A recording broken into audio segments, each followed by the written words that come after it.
নমস্কার, আমি শ্রী সৌমিক। আজকে যে বিষয় নিয়ে আলোচনা করব সেটা হলো, আপনারা যারা রবিবার দিন জন্মগ্রহণ করেছেন তারা কিছু জিনিস যদি একটু এড়িয়ে চলতে পারেন, তাহলে কিন্তু এটা হতেই পারে যে আপনারা আপনার জীবনে প্রভূত উন্নতি করলেন। সেটা কর্মের দিক থেকে হতে পারে, বা সেটা অর্থের দিক থেকেই হতে পারে, বা দুটোই হতে পারে। তো সেই বিষয়গুলো কি কি সেগুলো একটু আলোচনা করব। তার আগে বলে রাখি, রবিবার দিন যারা জন্মগ্রহণ করেছেন তাদের ব্যক্তিত্ব, বিবাহিত জীবন, ভাগ্য, কর্ম, কি কি রোগ হওয়ার সম্ভাবনা থাকে, এই সব বিষয়ে আলোচনা করেছি এবং এবং ওই ভিডিওটা আপলোড করেছি ইউটিউবে। ডেসক্রিপশানে তার লিঙ্ক দিয়ে দেবো। আপনাদের অনুরোধ, আপনারা কাইন্ডলি ওই ভিডিওটা একবার দেখে নেবেন, তাহলে আপনারা অনেক অনেক তথ্য কিন্তু পেয়ে যাবেন। এবার আসি, কি কি জিনিস এড়িয়ে চললে আপনাদের জীবনে উন্নতি করার বিশেষ সম্ভাবনা থাকে। প্রথমত হচ্ছে গিয়ে, যারা রবিবার দিন আপনারা যারা রবিবার দিন জন্মগ্রহণ করেছেন, আপনাদের ভেতরে যদি কোনো এরকম মানুষ থাকেন যাদের ভেতরে আত্ম অহংকার আছে, আপনাদের কাছে অনুরোধ যে এটাকে একটু দূরে সরিয়ে রাখুন। তার কারণ এই আত্ম অহংকারের জন্য হতেই পারে যে আপনাকে অন্য মানুষ একটু এড়িয়ে চললো, একটু ভয় পেল, কথাবার্তা বলতে সাহস পেল না। তো এই জিনিসটা যদি এড়িয়ে চলেন, তাহলে কিন্তু আপনারা কিন্তু আরও মানুষের সাথে কিন্তু মিশতে পারবেন। দ্বিতীয়ত, যারা রবিবার দিন জন্মগ্রহণ করেছেন তাদের কিছু মানুষের ভেতরে জেদ দেখতে পাওয়া যায়। অর্থাৎ তারা যদি মনে করে যে এই কাজটা করবে তো করেই ছাড়বে, তারা যদি কোনো সিদ্ধান্ত নেয়, তারা কিন্তু সেই সিদ্ধান্তে কিন্তু অবিচল থাকে, সেই সিদ্ধান্ত থেকে সরে আসে না। এই জেদের জন্য হতে পারে যে কিছু কিছু সময় তারা ভুল সিদ্ধান্ত নিয়ে নিল, যার ফলে তাদের কিছু ক্ষতি হবার সম্ভাবনা রয়ে গেল।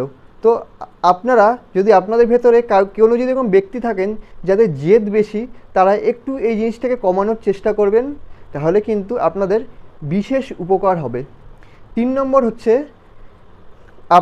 আপনাদের ভেতরে যেটা থাকে সেটা হচ্ছে লিডারশিপ কোয়ালিটি। এটা কিন্তু ভালো গুণ, কিন্তু কোনো মানুষ যদি এরকম থাকে যার ভেতরে এই প্রবণতা আছে যে অন্যকে ডমিনেট করার, তাহলে এই জায়গাটা থেকে কিন্তু একটু সরে আসুন। নাহলে বিবাহিত জীবনে কিন্তু এর প্রভাবটা কিন্তু বেশি মাত্রায় দেখতে পাওয়া যায়। এর ফলে বিবাহিত জীবনে কিন্তু ঝগড়া, অশান্তি এগুলোর কিন্তু বিশেষ সম্ভাবনা রয়ে যায়। তাই আপনাদের কাছে অনুরোধ যে আপনাদের মধ্যে যদি কেউ এরকম থাকে যে যার অন্যকে ডমিনেট করার প্রবণতা থাকে, সেই প্রবণতাটা কিছুটা হলেও কমিয়ে দিন। আমি এবার 4 নম্বর বিষয় নিয়ে আসবো। সেটা হলো, আপনাদের ভেতরে যদি এরকম কেউ থেকে থাকেন যার মাথা গরম, তার কাছে আমার অনুরোধ যে মাথা আপনি একটু ঠান্ডা রাখবেন। এতে করে কি হবে, যে সমস্যাগুলো আছে সেটা সহজেই কিন্তু সমাধান হয়ে যাবে। তাই চেষ্টা করবেন যতটা সম্ভব মাথা ঠান্ডা রাখার। 5 নম্বর যে বিষয়টা বলবো সেটা হলো, আপনাদের ভেতরে কিছু কিছু মানুষ এরকম আছেন যাদের ভেতরে দুঃসাহস দেখা যায়। সাহস থাকা তো ভালো, কিন্তু দুঃসাহস যদি থাকে, কিছু ক্ষেত্রে মানুষ এর দুঃসাহসের ফলে কিন্তু বিপদে পড়ার সম্ভাবনা থেকে যায়। তাই আপনাদের ভেতরে দুঃসাহস যদি থাকে, তাহলে সেটাকে একটু কমানোর চেষ্টা করুন, তাতে কিন্তু অনেক ভালো হবে। 6 নম্বর যে বিষয়টা সেটা হলো, আপনাদের ভেতরে দুটো রোগ দেখার কিন্তু সম্ভাবনা রয়ে যায়। সেটা হচ্ছে হাই ব্লাড প্রেশার এবং হার্টের রোগ।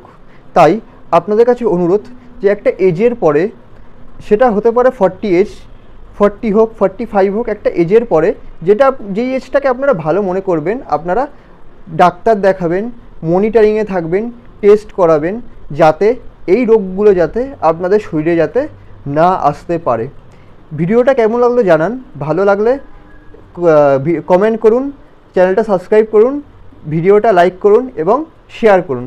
ধন্যবাদ।